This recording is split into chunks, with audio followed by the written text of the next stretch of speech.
अस्सलाम वालेकुम। स्वागत है आप सबका हमारे इस यूट्यूब चैनल में। आप देख रहे हो जहांगीर सेज और इस वीडियो में हम आज डिस्कस करने वाले हैं जम्मू कश्मीर में अगर आपने नीट काउंसलिंग करनी है तो उसी के रिलेटेड आज हम यहां पर डिस्कस करने वाले हैं। उसके जो रजिस्ट्रेशन डेट्स है वो आउट हो चुके हैं, तो पूरा हम इस वीडियो में उसी के रिलेटेड आज डिस्कस करने वाले हैं। वीडियो आप लोगों के लिए काफ़ी ज़्यादा इंपॉर्टेंट रहने वाला है। वीडियो को पूरा एंड तक देखना, चैनल को भी सब्सक्राइब करना। इसके अलावा मैं आपको बता दूँ, आप हमारे साथ टेलीग्राम पर जुड़ सकते हो, लिंक डिस्क्रिप्शन बॉक्स में दी हुई है, या आप हमें इंस्टा पे भी फॉलो कर सकते हो, वो लिंक भी आपको डिस्क्रिप्शन बॉक्स में मिलेगी। तो चलिए हम अपने टॉपिक पे आते हैं और वीडियो को स्टार्ट कर लेते हैं। तो जैसा आप सभी बच्चों को पता ही होगा कि आपका जो रिवाइज्ड नीट रिज़ल्ट था वो डिक्लेयर हुआ है। आई होप कि आप सभी बच्चों ने वो रिज़ल्ट भी चेक किया होगा। तो अब बच्चे काफ़ी टाइम से वेट कर रहे थे काउंसलिंग के, और फाइनली जेके बोपी ने जो है वो आपके काउंसलिंग डेट्स यहाँ पर रिलीज़ किए हैं। सारा मैं आपको इस वीडियो में समझाने वाला हूँ। जितने भी आपको डाउट्स आ सकते हैं वो सारे डाउट्स हम इसी वीडियो में आपके क्लियर करेंगे।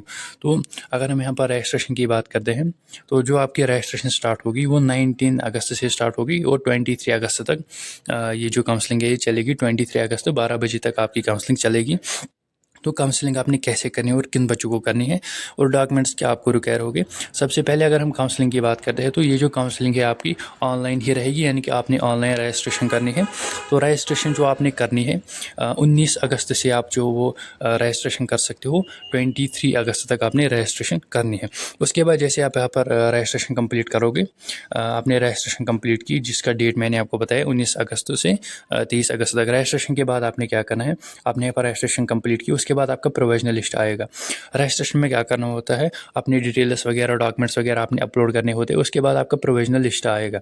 तो जैसे आपका प्रोविजनल लिस्ट आएगा उसके बाद क्या होगा, वहाँ से ही आप कट ऑफ यहाँ पर देख सकते हो कि मुझे किन कॉलेज को प्रेफरेंस देनी होगी, क्योंकि रजिस्ट्रेशन में आपने प्रेफरेंसेस नहीं देनी है। रजिस्ट्रेशन में आपने बस खाली डॉक्यूमेंट्स अपलोड करने हैं और अपनी प्रोफाइल अपडेट करनी है, यानी कि आपने डिटेल्स देने हैं, नेम वगैरह, फादर नेम वगैरह, रोल नंबर वगैरह, वही आपने देना है रजिस्ट्रेशन में।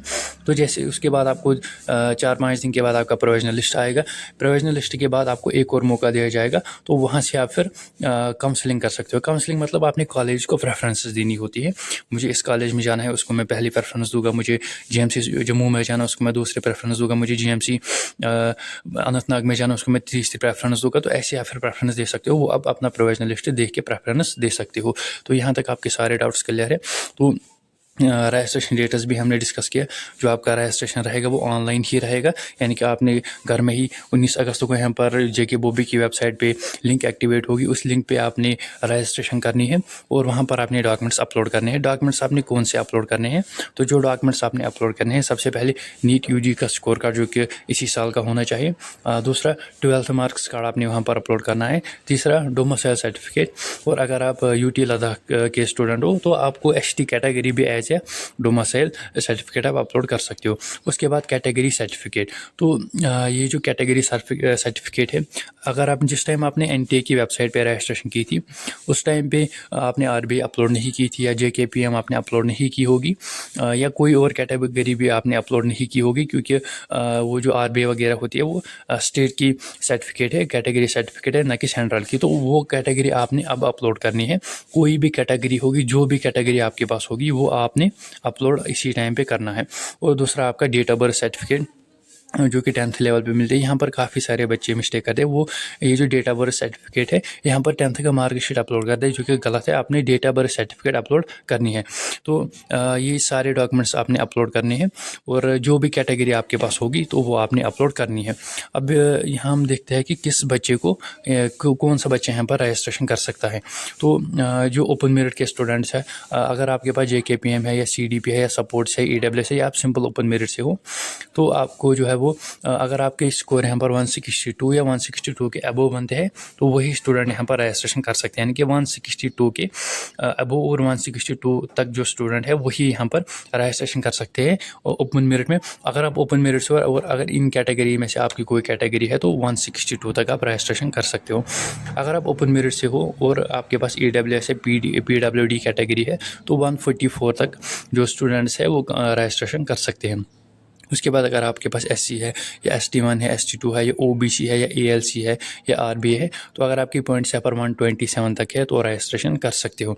उसके बाद अगर हम SC पे आते हैं, ST1 है आपकी, ST2, OBC, RBA, ALC, PWD, JKPM support, CD पे अगर ये कैटेगरी है तो 127 तक आप जो है वो रजिस्ट्रेशन कर सकते हो। अगर आपके पॉइंट्स यहाँ पर 127 तक बनते हैं तो आप रजिस्ट्रेशन कर सकते हो।